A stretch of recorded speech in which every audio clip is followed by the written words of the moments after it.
ತುಂಬಾ ಭಾವನಾತ್ಮಕವಾಗಿ ಇಮಿಡಿಯೇಟ್ ಆಗಿ ನಿಮ್ಗೆ ಅಳು ಬರುತ್ತೆ. ಹ್ಮ್. ಎಷ್ಟು ಬೇಗ ಜನರನ್ನ ನಗಿಸ್ತೀರೋ ಅಷ್ಟು ಬೇಗ ನೀವು ಭಾವನಾತ್ಮಕವಾಗಿ ಕನೆಕ್ಟ್ ಆಗಿ ಹೌದೌದು. ಕಣ್ಣಲ್ಲಿ ನೀರ್ ತರ್ಸ್ಕೊಂಡ್ಬಿಡ್ತೀರಾ. ಇದ್ರ ಬಗ್ಗೆ ಹೇಳೋದಾದ್ರೆ ಸರ್, ಯಾರು ಅನ್ಕೊಂಡಿರ್ಲಿಲ್ಲ ನೀವು ಹೊರಗಿರುವಂತ ಸಂದರ್ಭದಲ್ಲಿ ನೀವು ಇಷ್ಟು ಹ್ಮ್. ಬೇಗ ಅಳ್ತೀರಾ ಅಂತ ಹೇಳಿ. ಇದ್ರ ಬಗ್ಗೆ ಹೇಳೋದಾದ್ರೆ? ಅಂದ್ರೆ ಅದೇನೋ ಗೊತ್ತಿಲ್ಲ ಮೇಡಮ್. ನಾವು ಬೆಳೆದು ಬಂದಿರೋ ದಾರಿ ಆಗ್ಬೋದು, ಪ್ರತಿಯೊಂದು ಹೆಜ್ಜೆನು ತುಂಬ ಕಷ್ಟಪಟ್ಟು ಬಂದಿರೋದ್ರಿಂದ ಏನೋ ಜಾಸ್ತಿ ಆಗ್ಬಿಟ್ರೆ ಬೇಗ ಎಮೋಷನಲ್ ಆಗ್ಬಿಡ್ತೀನಿ. ಈ ಹ್ಮ್. ಕಲಾವಿದ್ರದ್ದು ಒಂದು ಏನು ಅಂದರೆ ಎಲ್ರನ್ನೂ ನಗಿಸೋಂಥ ಪ್ರಯತ್ನ ಮಾಡ್ತೀವಿ. ಹ್ಮ್. ಒಟ್ನಲ್ಲಿ ಅವ್ರು ನಗಬೇಕು ಅಂದ್ಬಿಟ್ಟು. ಹ್ಮ್.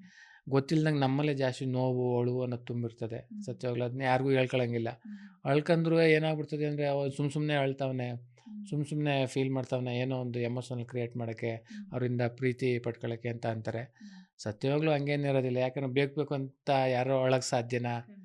ನಮ್ಮ ಮಾನ ಮರ್ಯಾದೆ ಇನ್ನೊಬ್ರು ಇದ್ರಿಗೆ ನಾವು ಅಳ್ತಾ ನಮ್ಮ ಮಾನ ಮರ್ಯಾದೆ ನಾವೇ ತಗೊಳಕ್ಕಾಗುತ್ತಾ? ಹ್ಮ್. ಗೊತ್ತಿಲ್ದಂಗೆ ಆ ಕ್ಷಣದಲ್ಲಿ ಬಂದ್ಬಿಡ್ತದೆ ಅಷ್ಟೇನೆ. ಹ್ಮ್.